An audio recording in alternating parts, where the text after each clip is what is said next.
हाँ जी, तो स्टूडेंट्स अब हम जो क्वेश्चन करने जा रहे हैं उसके लिए आपको ये कुछ पॉइंट्स जो है समझने की बहुत ज़रूरत है। ये हमारा थर्ड केस आ गया है इन क्वेश्चंस के अंदर। डिपेंडेंट सोर्स, जब एक सर्किट के अंदर डिपेंडेंट सोर्स आ जाता है और उसके ऊपर हमें थेवेनिन्स थ्योरम या नॉर्टन थ्योरम लगाना पड़ता है। अभी तो हम थेवेनिन्स थ्योरम के थ्रू हमें कहा गया सॉल्व करें, तो फिर हमें क्या करना होता है, उसकी जो इक्विवेलेंस रेजिस्टेंस होती है ना सर्किट की, वो फाइंड आउट करने के लिए हमें दोनों केसेस का इस्तेमाल करना पड़ता है, थेवेनिन्स का भी नॉर्टन का भी।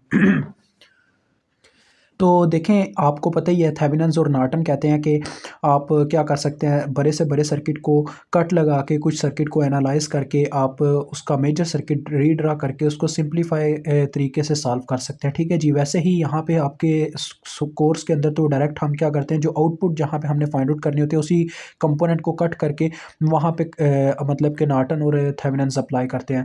अब यहाँ पे फॉर एग्जांपल आपके पास ये ऐसा कुछ सर्किट हो, तो इसके अंदर ये एक डिपेंडेंट सोर्स है जो वी नॉट की वैल्यू पे डिपेंड कर रहा है। अब मैंने वी नॉट मेंशन नहीं की है। फॉर एग्जांपल वी नॉट इस रजिस्टर के क्रॉस वोल्टेज है। ठीक है जी। जस्ट समझाने के लिए सिंपल सी बात है, ये टू वी नॉट कह लें, टू वी नॉट है ये। ठीक है जी। जस्ट आपको मैंने एक कंसेप्ट देना है और मेरा यहाँ पे कोई काम नहीं है। Plus minus V naught, plus minus V naught, okay हो गया। ये मैंने मेंशन कर दिया। अब ऐसा कुछ आ जाता है, तो ये कैसे करना मैं आपको बताता हूँ। ये सारा मैंने नीचे समझाया हुआ है, असल में ये आपको एक्सप्लेन करता हूँ मैंने, यानी आप समझाने के लिए ये रखा हुआ है। अब देखें, यानी ये जो वोल्टेज सोर्स है ये डिपेंडेंट वोल्टेज सोर्स है जो कि इस रजिस्टर के ऊपर डिपेंड कर रहा है। इस रजिस्टर के क्रॉस जितने वोल्टेज होंगे ये उनकी वैल्यू पे डिपेंड करेगा। ठीक है। तो मैंने क्या किया, मैंने जस्ट उसको कट करके, यानी कि रजिस्टर को कट करके वहाँ पे पहले थेवेनिन्स थ्योरम के अकॉर्डिंग यानी कि वीओसी वोल्टेज लगा दिया ओपन टर्मिनल्स लगा के। अब वीओसी लगा के जब मैं ये वीओसी वोल्टेज बच्चों कैलकुलेट कर लूँगा तो मुझे आर थेवेनिन्स कैलकुलेट करनी होगी। अब आपको पता है आर थेवेनिन्स अगर मुझे कैलकुलेट करनी है तो मुझे सोर्सेज को शट डाउन करना होता है, लेकिन डिपेंडेंट सोर्स कभी शट डाउन नहीं होता, हमेशा इंडिपेंडेंट सोर्स ही शट डाउन होते हैं। तो लिहाजा ये तो डिपेंडेंट सोर्स है, इसको शट डाउन किया ही नहीं जा सकता। तो फिर दूसरा तरीका ये होता है कि हम वीओसी की जगह शॉर्ट वायर लगा के आईएससी को मालूम कर लें, यानी कि हम नॉर्टन्स थ्योरम का भी थोड़ा बहुत तरीका अप्लाई कर दें। अब ये नॉर्टन्स थ्योरम अप्लाई हुआ, यानी कि यहाँ पे हमने शॉर्ट वायर लगा के उसी जगह पे आईएससी मालूम कर ली। ठीक है। आईएससी जब मालूम हो जाती है तो फिर हम ओहम्स लॉ का इस्तेमाल करते हुए आर थेवेनिन्स को मालूम करते हैं। वीओसी और आईएससी करके जैसे ही आर थेवेनिन्स मालूम हो जाती है, जो फिर आपको मेथड कहा गया क्वेश्चन के अंदर, अगर थेवेनिन्स कहा गया तो थेवेनिन्स का मेजर सर्किट ड्रा करते हैं, यानी कि वोल्टेज सोर्स के साथ रेजिस्टर को और थेवेनिन्स को सीरीज में लगा के जो वायर आपने कट की थी उसको अटैच करके अपने वोल्टेज फाइंड आउट कर लें, यानी कि जो भी आपने मालूम करना है अननोन थिंग जो भी है। ठीक है। और अदरवाइज आप अपना थेवेनिन्स की जगह अगर नॉर्टन कहा गया तो वो थेवेनिन्स की जगह नॉर्टन का यानी मेजर सर्किट ड्रा कर लें, यानी आईएससी जो आपने मालूम किया उसके साथ आर थेवेनिन्स को पैरेलल में लगाएं और अपना अननोन जो वायर था जिसको आपने कट किया था उसको अटैच करें और फाइंड आउट कर लें। चलें अब अपने क्वेश्चन की तरफ चलते हैं बच्चों। ये वो क्वेश्चन है जिसके लिए मैं आपको वो लेक्चर दे रहा था छोटा सा। तो वो देखें क्या कह रहा है, find V naught using Thevenin's theorem. अब ये मेरे पास सर्किट है, इसके अंदर मैंने वी नॉट मालूम करने हैं इस रेजिस्टर के क्रॉस थेवेनिन्स थ्योरम का इस्तेमाल करते हुए, लेकिन देखें यहाँ पे एक डिपेंडेंट सोर्स आ गया हुआ है जो कि शट डाउन नहीं हो सकता, यानी कि आर थेवेनिन्स मालूम नहीं की जा सकती। लेकिन अब पहले मैंने प्रोसीजर स्टार्ट किया, मैंने क्या किया, इस रजिस्टर को कट ऑफ कर दिया और ये जो नीचे सर्किट ड्रा किया ये आपके आंसर का हिस्सा है, ये आपके क्वेश्चन का हिस्सा नहीं है, ये आपने खुद ड्रा करना है। मैंने क्या किया, जस्ट इसको कट ऑफ करके यहाँ पे वीओसी वोल्टेज मेंशन कर दिया। ठीक है जी। यानी कि थेवेनिन्स का थ्योरम शुरू कर दिया। अब सबसे पहला काम क्या होता है, जब भी डिपेंडेंट सोर्स हमारे सर्किट के अंदर आ जाता है तो जिस वैल्यू पे वो डिपेंड कर रहा है होता है उसकी हमने इक्वेशन लिखनी होती है। अब वी ए पे ये डिपेंड कर रहा है तो मुझे वी ए की इक्वेशन लिखनी होगी, लेकिन उससे पहले अब मैं ये तय कर लूँ कि मुझे इस सर्किट के अंदर क्या मतलब के लगाना है, नोडल एनालिसिस लगाऊं क्या लगाऊं। ठीक है। तो मेरे ख्याल में हमें अप्लाई करना चाहिए यहाँ पे नोडल एनालिसिस। मुझे अब यहाँ पे बच्चों थोड़ा सा डाउटफुल हो रहा है कि लाइक नोडल एनालिसिस इसके लिए अच्छा रहेगा कि नहीं रहेगा। चले नोडल एनालिसिस बच्चों, नोडल एनालिसिस से मैं कर सकता हूँ, लेकिन मसला ये आएगा कि नोडल एनालिसिस लगाने के बाद जब मैं नेक्स्ट आगे बढ़ना चाहूँगा ना तो आपको थोड़ा डाउट होगा, यानी कि उस तरीके से मैं समझा नहीं पाऊँगा आपको, आपको ज़्यादा मसला आएगा। हम यहाँ पे लूप एनालिसिस की हेल्प लेते हैं। ठीक है। लूप एक ही कंसिडर होना है, ये एक सिंगल लूप है, यहाँ पे तो करंट फ्लो ही नहीं कर सकता। तो यहाँ पे मैं एक करंट फ्लो करवा देता हूँ क्लॉकवाइज डायरेक्शन में I1 के नाम से। ठीक है जी। ये मैंने एक करंट ले ली I1 के नाम से। अब वी ए की पहले आप इक्वेशन बना लें। देखें वी ए की क्या इक्वेशन बनेगी, ओहम्स लॉ लगेगा, सिंपल सी बात है। इस रजिस्टर में से जब ये I1 करंट फ्लो करती है तभी इसमें वी ए वोल्टेज प्रोड्यूस होते हैं ना, तो ओहम्स लॉ के अकॉर्डिंग करंट इनटू रेजिस्टेंस इसका फार्मूला होगा IR। तो करंट मैं पहले इसलिए नहीं लिख रहा क्योंकि करंट के साथ साइन वो आएगा जिस टर्मिनल में ये एंटर कर रही होगी अपनी डायरेक्शन के अकॉर्डिंग इस वोल्टेज में। तो 4 के पहले रेजिस्टेंस आ गई, करंट देखें अपनी डायरेक्शन के अकॉर्डिंग इसके पॉजिटिव टर्मिनल में एंटर करती है, तो दैट्स वाई ये प्लस में पुट की जाएगी, यानी प्लस I1 होगा। अदरवाइज माइनस I1 से हम मल्टीप्लाई करवाते। ठीक है, ये VA के आपने इक्वेशन लिख दिया, बस इतना ही हम करना चाहते थे। अब VOC को मालूम करने के लिए सबसे पहले पता क्या करना होगा? देखो बच्चों, आपको एक तो VA की वैल्यू निकालनी पड़ेगी, ठीक है, और दूसरे नंबर पे हम ये छोटा सा लूप इस्तेमाल करके इसके ऊपर भी ना, हम ये जो छोटा सा लूप है इसके अंदर करंट तो फ्लो कर नहीं सकता, लेकिन हम यहाँ पे करंट के कंसेप्ट से, यानी कि लूप के कंसेप्ट से, फ्लो के कंसेप्ट से एक इक्वेशन लिख सकते हैं, जो कि असल में होती क्या है कि वोल्टेज डिस्ट्रीब्यूशन की इक्वेशन होती है, जो मैं आपको लूप के अकॉर्डिंग समझाया करता हूँ हर क्वेश्चन में। आज तो मैंने उसका नाम भी आपके सामने ज़ाहिर कर दिया है, तो लिहाजा वो कैसे अप्लाई होती है आपको आज पता चलेगा। देखें, मैं इस रजिस्टर के क्रॉस कुछ वोल्टेज ले लेता हूँ अपनी मर्जी से, प्लस माइनस यानी कुछ साइन दे देता हूँ, प्लस माइनस V1 मैंने इनको नाम दे दिया। उसकी रीज़न ये है क्योंकि इस रजिस्टर के क्रॉस जो मैंने वोल्टेज कंसीडर किया है ना बच्चों, मैं इनको मालूम करके ये एक छोटा सा लूप कंसीडर करूँगा, इसकी इक्वेशन बनाना आपको सिखाऊंगा, तो आप फिर VOC को मालूम कर सकोगे। पहले तो मैं I1 की वैल्यू मालूम करता हूँ। देखें कैसे मालूम होगी, इस लूप के ऊपर KVL लगाते हैं। हम यहाँ से चलना स्टार्ट करते हैं। KVL क्या होता है बच्चों? हर कंपोनेंट के हमने वोल्टेज लिखते जाना है। मैं यहाँ से चलना स्टार्ट करता हूँ। करंट सबसे पहले अपनी डायरेक्शन के अकॉर्डिंग इसके नेगेटिव टर्मिनल में एंटर करेगी, तो ये आ जाएंगे -12। आपने लिखते हैं apply KVL at given loop या लूप 1, ठीक है। फिर मजीद आगे बढ़ते हैं, तो इस रजिस्टर में से करंट गुजर, या हमने अभी वेरिएबल्स को कंसिडर नहीं करना। इस रजिस्टर में जब करंट एंटर करेगी, तो ओहम्स लॉ के अकॉर्डिंग इसकी हमारे पास वोल्टेज क्या होंगे? 4kI1, ठीक है, 4kI1। मज़ीद आगे बढ़ते हैं, तो ये जो करंट है इस रजिस्टर में से गुजरेगी, तो इसके वोल्टेज मेरे पास क्या होंगे? 2kI1, यानी कि करंट इंटू रेजिस्टेंस, वही फार्मूला। अब चक्कर मुकम्मल हो गया, हम दोबारा 12 वोल्ट पे वापस आ गया, तो इज़ इक्वल टू 0 हो जाएगा। अब आप इसको सॉल्व करें, तो ये देखें 6kI1 इज़ इक्वल टू 12 हो जाएगा, दूसरी जानब जाके ये 12 हो जाएगा। और I1 की आपके सामने क्या वैल्यू आ रही है? 12 डिवाइडेड बाय 6k, जो कि आपको पता है किलो ऊपर जाके मिली बनने वाला है, और 6 2 बार 12 होता है, यानी कि 2 मिली एम्पेयर आपके पास I1 की वैल्यू है। अब आप VA भी कैलकुलेट कर सकते हैं, और ये V1 भी, और फाइनली फिर आप VOC को कैलकुलेट कर लोगे। ये देखो VA is equal to 4k into I1 की वैल्यू जो कि 2 मिली है, तो 2 4 बार 8 हुआ, किलो मिली से काट गया, तो 8 वोल्ट आ गया। V1 कैलकुलेट करना चाहूँ तो देखो V1 की क्या इक्वेशन बनती थी? वही, यानी जैसे आपने VA की इक्वेशन लिखी है, देखें 2k इसकी रेजिस्टेंस है, और करंट अपनी डायरेक्शन के अकॉर्डिंग इसके पॉजिटिव टर्मिनल में ही एंटर करती है, तो ये प्लस में ही पुट की जाएगी। 2kI1 फार्मूला, तो 2k इंटू 2 मिली I1 की वैल्यू, और ये 4 वोल्ट के बराबर आ गए। अब ये देखें, मुझे V1 की वैल्यू भी पता है, VA की वैल्यू भी पता है, वो 2 से मल्टीप्लाई होकर यानी इस पूरे वोल्टेज सोर्स की मुझे वैल्यू दे देगा। अब बच्चों देखो, अक्सर ना उस्ताद डायरेक्ट ऐसे इक्वेशन लिख के बता देते हैं, और वो उनका तरीका भी जायज़ है, क्योंकि ये आपका कंसेप्ट वो बेसिक कंसेप्ट है जो आपको पहले ही बिल्डअप हो जाना चाहिए। लेकिन मैं क्या करता हूँ, मैं हर एक क्वेश्चन में बताता हूँ। बच्चों, आप अपने माइंड में आपने क्या करना है, यहाँ पे ना एक करंट फ्लो करवा देनी है अपने माइंड में, ठीक है। ये यहाँ रफ रफ अमल में ये ड्रा कर लीजिएगा, यहाँ पे ये निशान नहीं लगाना है, ये मेरा मतलब कि समझाने का तरीका है, ये जस्ट आपको समझाने के लिए निशान लगा रहा हूँ। एक आपने ना समझना है, यहाँ पे एक करंट फ्लो कर रही है क्लॉकवाइज, क्योंकि फ्लो तो हो नहीं सकती, लेकिन ये इक्वेशन इसी कंसेप्ट से लिखी जाती है। समझिए कैसे करंट फ्लो कर रही है। अब आपने सिर्फ वोल्टेजेस को कंसिडर करना है, कंपोनेंट्स को नहीं, ठीक है। मैं यहाँ से चलना स्टार्ट करता हूँ। करंट सबसे पहले इसके नेगेटिव टर्मिनल में एंटर करेगी, तो ये आ जाएंगे -V1। मजीद आगे बढ़ते तो करंट इसके पॉजिटिव टर्मिनल में एंटर करेगी, तो ये आ जाएंगे +2VA। मजीद आगे बढ़ता तो करंट इसके पॉजिटिव टर्मिनल में एंटर करेगी, तो ये आ जाएगा +VOC। चक्कर मुकम्मल इज़ इक्वल टू 0।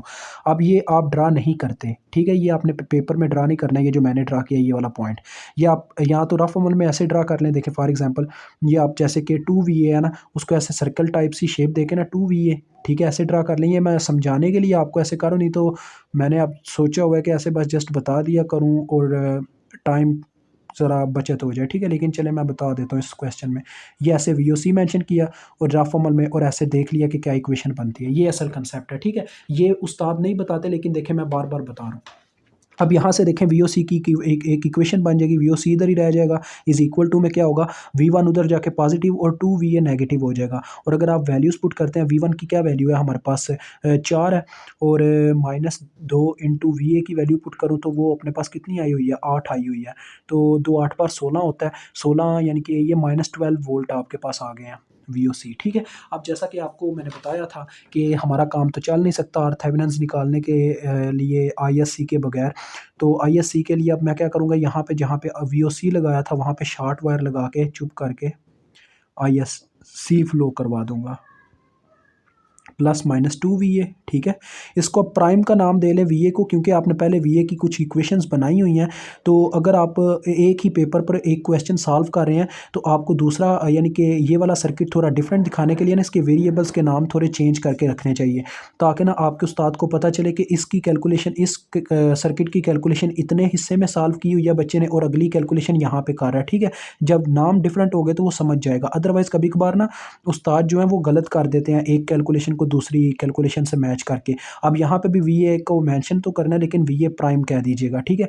और 4 किलो हम, अब यहाँ पे मैंने शॉर्ट वायर लगा दिया जहाँ पे वीओसी पहले ओपन सर्किट था, और डाउनवर्ड डायरेक्शन में आईएससी फ्लो करवा दूंगा। अब आईएससी मालूम करनी है मैंने, सिंपल सी बात है। यहाँ पे बच्चों नोडल एनालिसिस लगेगा, देखें कैसे। ये मेरे पास एक नोड है, ये मैं एक नोड कंसिडर करता हूँ। आपको पता नोड होता क्या, नोड एक ऐसा पॉइंट होता है जहाँ पे एक से ज़्यादा चीज़ों की वायर अटैच होती है, और हम हायर नोड ज़्यादातर कंसिडर करते हैं। ये हमारा हायर नोड है। वैसे मेरे ख्याल में नोड नहीं कंसिडर करना चाहिए, रुक जाए बच्चों। नोड मेरे ख्याल में नोड कंसिडर करने से काम खराब हो सकता है, आईएससी तो मिलेगी नहीं। चलें यार, यहाँ पे लूप एनालिसिस ही चलाते हैं, क्योंकि नोड कंसिडर करने से ना एक प्रॉब्लम हो रहा है, मैं वो नहीं प्रॉब्लम मोल नहीं लेना चाहता, ठीक है। इस लूप के अंदर मैंने I1 प्राइम के नाम से करंट फ्लो करवा दी, इस लूप के अंदर मैंने करंट ISC के नाम से फ्लो करवा दी। उसकी रीज़न देखो यार, अगर मैं यहाँ पे I2 करंट लेता हूँ या I3 कोई भी करंट लेता हूँ, उसकी डायरेक्शन सेम ISC के साथ होगी। ISC भी डाउनवर्ड ऐसे मूव कर रही है क्लॉकवाइज, और ये भी क्लॉकवाइज मूव कर रही होगी, तो दोनों की वैल्यू एक एक ही बराबर होगी, यानी कि नाम भी उनका एक ही होना चाहिए। तो हमें ISC से सरोकार है, डेट्स वाई आप यहाँ पे ISC नाम देके ऐसे फ्लो करवा सकते हैं करंट को, ठीक है। आपने जस्ट डायरेक्शन देखनी होती है, अगर डायरेक्शन सेम तो नाम सेम। अगर वो करंट एक साइड पे है, दो लूप्स के सेंटर में आ जाए, तो फिर उसका एक अलहदा चक्कर होता है। तो देखिए अब I1 प्राइम पहले हम कैलकुलेट करेंगे। तो यहाँ पे अब हमें बस ISC चाहिए, ठीक है। I1 प्राइम को कैलकुलेट करना हमारे लिए ज़रूरी नहीं है। वी ए की इक्वेशन आप बना लें, वी ए प्राइम की क्या इक्वेशन बनती है, V A prime is equal to, देखें इस रजिस्टर में से I1 प्राइम सिर्फ फ्लो कर रहा है, तो सिंपल आपके सामने 4K इंटू I1 प्राइम, देखें अपनी डायरेक्शन के अकॉर्डिंग इसके पॉजिटिव टर्मिनल में एंटर करते हुए आ गया 4K I1 प्राइम, ठीक है। अब नेक्स्ट आगे की बात करूं तो देखिए हम यहाँ से चलना स्टार्ट करते हैं। पहले आपने लिखना है अप्लाई केवीएल एट लूप 1, ठीक है। हम यहाँ से चलना स्टार्ट करते हैं, करंट इसके नेगेटिव टर्मिनल में एंटर करेगी तो ये आ जाएगा -12। मजीद आगे बढ़ते हैं तो इस रजिस्टर में से करंट गुजरेगी, तो ये इसके वोल्टेज क्या आ जाएंगे 4K I1 प्राइम, जैसा कि आपने देखा ओहम्स लॉ हमने वहाँ ऊपर भी लगाया था।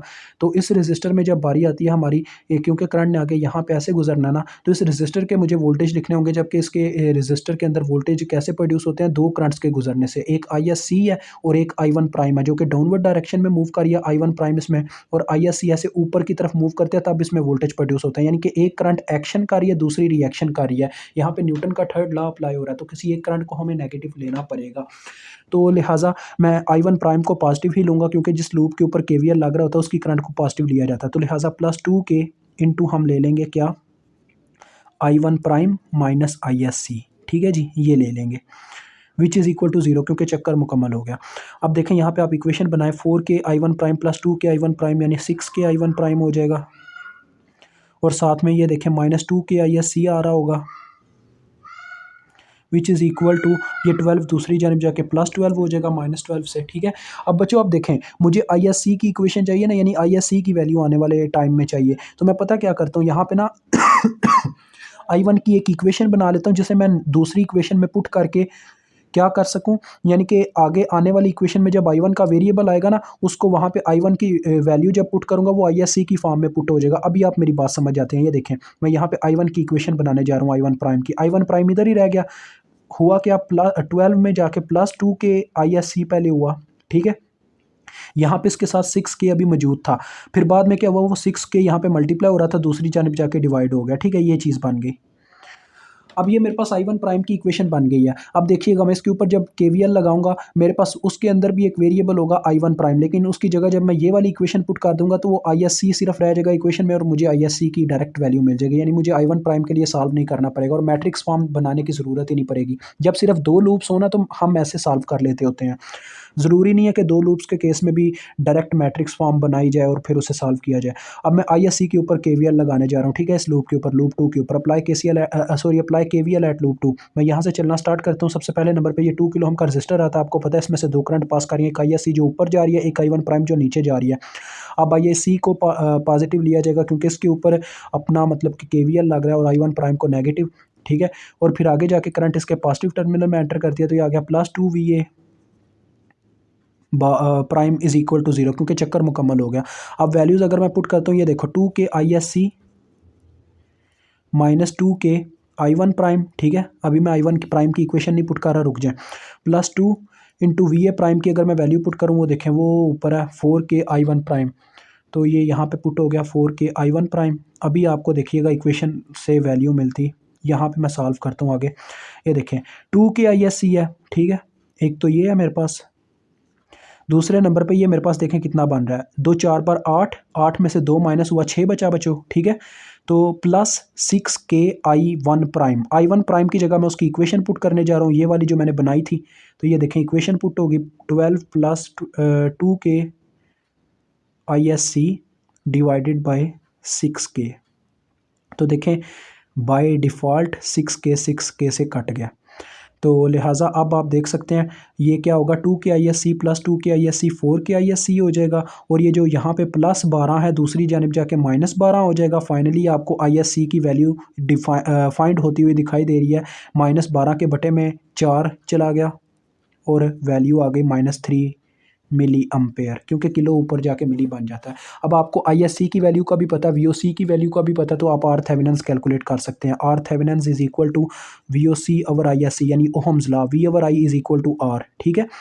तो -12 डिवाइडेड बाय -3 मिली, तो देखो माइनस माइनस से कटा 3, 1 पर 3, 4 बार 12 मिली, ऊपर जाके किलो, तो 4 किलो ओहम आपके पास इसकी रेजिस्टेंस आ गई। अब हम ओहम्स वो क्या नाम है, मेजर सर्किट ड्रा करने जा रहे हैं अपना थेवेनिन्स थ्योरम का, क्योंकि इसको थेवेनिन्स थ्योरम के थ्रू सॉल्व करना था, तो मेजर सर्किट फिर थेवेनिन्स का ही ड्रा होगा। -12 वोल्ट के बराबर है अपना VOC, और आर थेवेनिन्स इसके साथ आपको पता सीरीज़ में लगती है अपने थेवेनिन्स के अकॉर्डिंग, और जो हमने वायर कट की थी वो आगे लगा दी जाएगी। देखो बच्चों हमने वायर कौन सी कट की थी, वो 4 किलो ओम वाली वायर, जिसके क्रॉस हमने फाइंड आउट करने हैं V0 voltage plus minus V0।